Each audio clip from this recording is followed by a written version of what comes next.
Hello everyone. आज इस video में गेट मैथमेटिक्स के पेपर के का डिटेल सॉल्यूशन विद कंसेप्ट हम देखेंगे। और आज हमने पेपर जो लिया है वो है केमिकल इंजीनियरिंग 2022 का। सो गेट 2022 के केमिकल इंजीनियरिंग के मैथमेटिक्स के पेपर का सॉल्यूशन दो पार्ट में शेयर किया हुआ है। ये सेकेंड पार्ट है। फर्स्ट पार्ट को चेक कीजिए for complete solution and concept. Question number 6 है। एक बहुत ही अच्छा क्वेश्चन है। तो क्वेश्चन पूछ रहे द पार्शियल डिफरेंशियल इक्वेशन। तो ये दे रखी है where t is greater than equal to 0 and x belongs to 0 and 1 is subjected to the following initial and boundary condition। और ये बाउंड्री कंडीशन दे रखी है, ठीक है। और पूछ रहा है the value of t at which u 0.5 t divided by u 0.50 is equal to 1 upon e। तो ये इक्वेशन जो दे रखी है equation delta u delta t equal to 1 upon pi square del square u divided by del X square. ये जो है वो टाइम के रिस्पेक्ट में फर्स्ट डिफरेंशियल है और ये x के रिस्पेक्ट में सेकंड डिफरेंशियल होगा, यानी स्पेस के रिस्पेक्ट में। सो ये एक जनरलाइज हीट ट्रांसफर इक्वेशन है इन 1D है, ठीक है। तो इसका अगर हम डिफरेंशियल इक्वेशन सॉल्व करने जाएंगे बहुत टाइम लगता है। जब भी इस टाइप का इक्वेशन आए तो उसमें आपको जनरलाइज सॉल्यूशन जो है वो आपको दिमाग में रखना होगा। यहाँ पर u x t वो आएगा e to the power minus lambda divided by pi whole square into t c1 cos lambda x plus c2 sine lambda x। ये जनरलाइज सॉल्यूशन जो है इसका याद रखें। यहाँ लैम्डा जो है कांस्टेंट है, C1 एंड C2 भी कांस्टेंट है, ओके। तो इस फॉर्म को ध्यान रखें। अब जो बाउंड्री कंडीशन इसने दे रखी है उसको यूज करके हम उसको सॉल्व करेंगे। तो फर्स्ट बाउंड्री कंडीशन जो है u x, 0 u x, 0 equal to sine pi X. u x, 0 इसमें पुट करेंगे तो t यहाँ पे 0 है, t 0 तो ये टर्म जो है वो 1 हो जाएगा। बचेगा c1 cos lambda x plus c2 sine lambda x equal to sine pi x. So ये फर्स्ट इक्वेशन हो गया। हमें सेकंड कंडीशन दे रखी है u 0, t, ये वाली कंडीशन इज इक्वल टू 0। जैसे यहाँ x 0 है तो x 0 है तो ये वाला टर्म जो हो जाएगा वो 0 हो जाएगा और cos 0 जो होता है 1 हो जाता है। तो यहाँ केवल बचेगा c1, ठीक है। तो दिस पार्ट इंटू c1 तो बच जाएगा e to the power minus lambda upon pi whole square into t and into c1 is equal to 0। अब e to the power something है तो ये 0 होगा नहीं, तो टर्म बचेगा वो यहाँ से कंप्लीट कर सकते हैं। c1 इज इक्वल टू 0, एक कांस्टेंट की वैल्यू आ गई। अब इसको हम इसमें पुट कर देंगे तो यहाँ से जो c1 0 पुट करेंगे यहाँ पे तो बचेगा c2 sine lambda x equals to sine pi x। इन दोनों को कंपेयर करेंगे तो c2 इक्वल्स टू 1 और लैम्डा इक्वल्स टू पाई आएगा। तो हमारे पास तीनों कांस्टेंट आ गए हैं। c1 0 है तो तीनों कांस्टेंट आ जाएंगे। तो फाइनल जो हमारा यहाँ से कांस्टेंट को पुट करेंगे तो ये जो होगा फाइनल u x, t जो बन जाएगा वो e to the power minus pi divided by pi square into t। c1 0 है तो यहाँ पर c2 1 है तो साइन लैम्डा को पाई है, ये पाई पाई कैंसिल हो जाएगा तो हो जाएगा u x, t जो निकल के आएगा e to the power minus t sine pi x। ये सिंप्लीफाइड हो गया, ठीक है।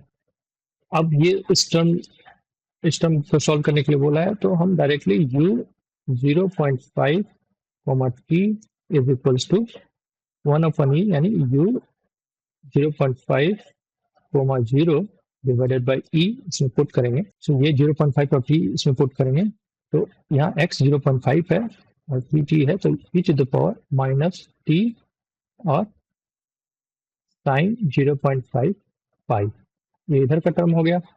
और यहाँ पे 0.5 और यहाँ पे t जो है 0 है, t 0 है तो ये पार्ट 1 हो जाएगा, तो यहाँ बचेगा sign pi x pi 0.5 and divided by E. Okay, तो ये और ये कैंसिल हो गया और बचा e to the power minus T equals to e to the power -1, ये जो ऊपर जाएगा -1 हो जाएगा, तो यहाँ से कंक्लूड कर देंगे t इक्वल्स टू 1, तो हमारा आंसर हो गया t equals to 1, option A. ठीक है, तो गेट का भी आंसर ए। क्वेश्चन नंबर 7 है, क्वेश्चन पूछा directional derivative of F X Y Z 4x square plus 2y square plus Z square at point 111 in direction of this vector I minus k is, तो directional derivative जो है, directional derivative ये बताता है rate of change in particular vector in direction of rate of change of a function in the direction of particular vector. Okay, gradient उस function के ले लेंगे और डॉट प्रोडक्ट लेंगे उसका with the given vector and divided by unit vector mode of that vector. तो actually क्या है, ये gradient of function F and उसका जो डॉट प्रोडक्ट है with the unit vector along given vector. तो यहाँ ग्रेडियंट इसका डालेंगे, तो दिस विल बी, तो ये होगा डेल बाई डेल एक्स, तो बाकी दो टर्म का डिफरेंशिएशन 0 होगा, तो इसका डिफरेंशिएशन लेंगे, तो 8x i प्लस y के रिस्पेक्ट में डेल बाई डेल वाई, सो ये दोनों यहाँ पर ये दोनों जो हो जाएंगे वो 0 हो जाएंगे, 4y j और z, तो ये दोनों टर्म अगेन 0 होगा, z का टर्म बचेगा plus 2z k। Mod of v vector जो है i माइनस k है, तो root under 1 square plus 1 square, ठीक है, माइनस है तो स्क्वायर में वो माइनस प्लस हो जाएगा, तो रूट अंडर 2 आ गया। तो हम डायरेक्शनल डेरिवेटिव जो निकल के आएगा डेल डॉलर है, तो 8x i plus 4y j plus 2z k dot i minus k divided by root under 2।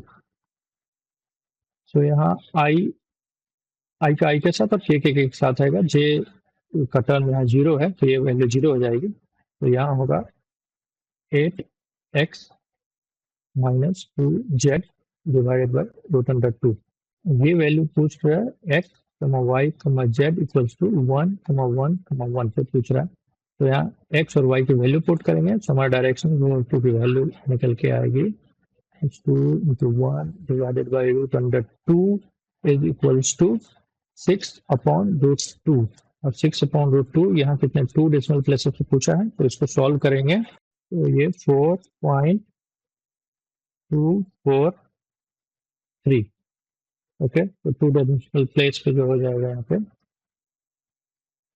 4.24, तो गेट में जो ये था 4.20 से 4.30, तो इसके बिटवीन में अपना आंसर आ रहा है 24।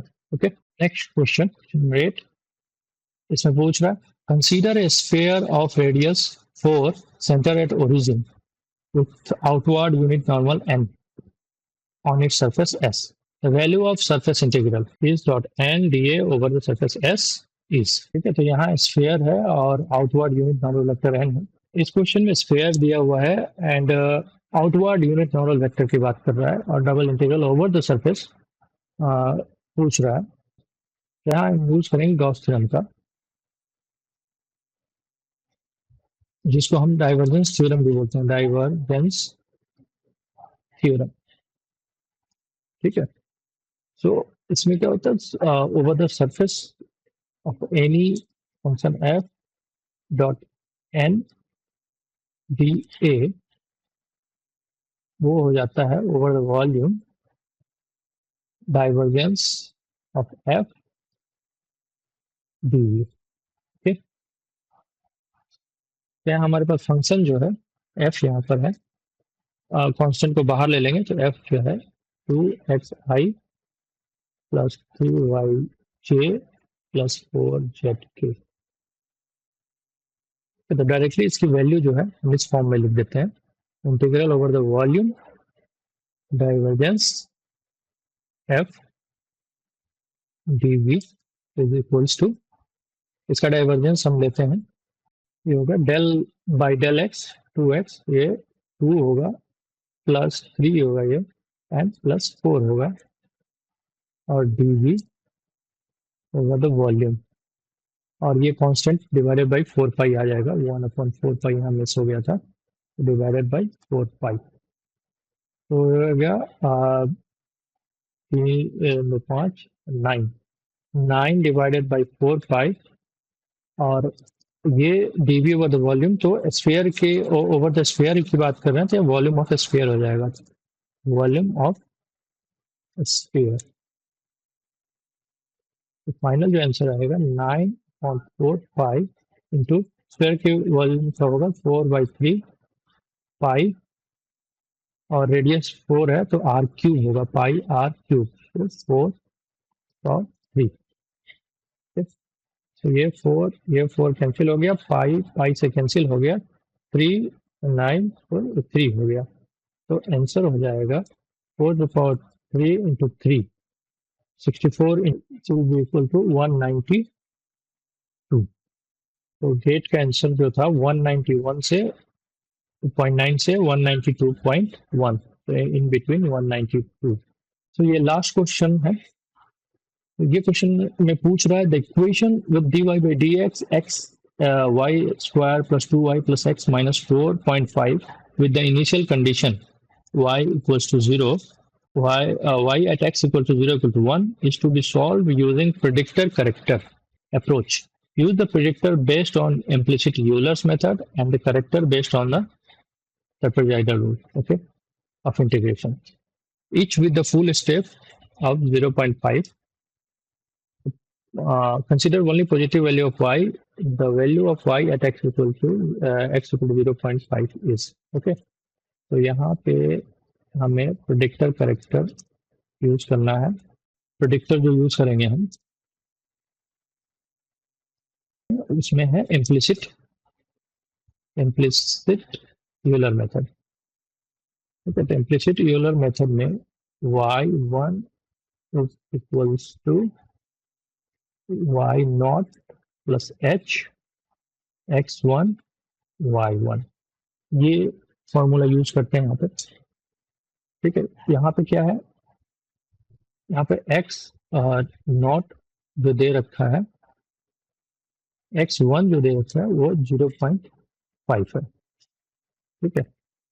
तो f 0.5 into y is equals to 0.5, यहाँ से ये जो फंक्शन है इसमें हम x की वैल्यू पुट कर देते हैं, y square plus 2y plus 0.5 minus 4.5, ये वैल्यू हो जाएगी 0.5 y square plus 2y minus 4, ठीक है। तो यहाँ पे ये जो है h into F x1 y1, तो ये फंक्शन आ गए, इस f को यहाँ पे पुट कर देंगे, तो y1 जो निकल के आएगा हमारा 1 प्लस, क्योंकि यहाँ y नॉट जो दे रखा है यहाँ पे 1 दे रखी है यहाँ पे, ठीक है। तो y नॉट जो है 1 हो जाएगा यहाँ पे, और h है 0.5 इंटू ये फंक्शन यहाँ पे पुट कर देंगे 0.5 y square plus 2y minus 4, ये y1 हो जाएगा। तो इसको रीअरेंज करेंगे, सो ये 0.25 हो जाएगा, 0.25 y1 स्क्वायर, और ये 2 हो जाएगा -2, तो -1 कांस्टेंट यहाँ से जो हो जाएगा -1 हो जाएगा, और यहाँ से ये y1 और y1, तो ये प्लस y1 है y1, तो ये दोनों y1 यहाँ से कैंसिल हो जाएगा, तो ये बच जाएगा इक्वल्स टू 0। तो यहाँ से y1 की वैल्यू जो निकल के आएगी +-2। ठीक है, अब इसमें बोल रहा है कि only positive value of y, तो यहाँ से y1 हो जाएगा 2 हो जाएगा। यहाँ से करेक्टर के लिए हमें ट्रेपेजॉइड रूल यूज करना है, ट्रेपेजॉइड रूल। ठीक है, तो इसको यूज करेंगे। ट्रेपेजॉइड रूल क्या होगा, y1 is equals to y0 plus h/3 f x0 y0 plus f x1, ये यहाँ से प्रोडक्ट जो हुआ है वो वाला y1 है।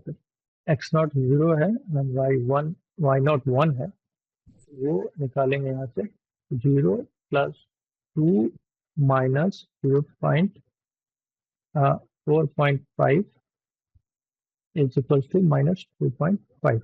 Similarly, f 0.5, 2, यहाँ x1 y1 है, तो x1 0.5 है और y1 यहाँ से जो है, यहाँ से y1 जो है, तो ये लिया यहाँ, इसको सेम इक्वेशन में हम पुट करते हैं, तो ये हो जाएगा 0.5 × 4 + 4 - 4 इज इक्वल्स टू 2। तो फाइनल जो ये वैल्यू आएगी y1 is equals to 1 + 0.5 divided by 2, और इसकी वैल्यू है -2.5, और इसकी वैल्यू यहाँ से +2। ठीक है, इसको सॉल्व करेंगे, ये हो जाएगा 1 + 0.25 0.5 डिवाइडेड बाई 3, 0.25 इंटू -0.5। ठीक है, तो ये वैल्यू अगर हम कैलकुलेटर में डालते हैं, यहाँ से 1 - 0.25 125, तो ये वैल्यू आएगी 0.875। तो गेट में दिया हुआ था रेंज जो 0.860 से 0.880। ठीक है, तो ये इन बिटवीन हमारा आंसर है। ये सेकंड पार्ट है, फर्स्ट पार्ट को चेक कीजिए for complete solution and concept. Okay, thank you.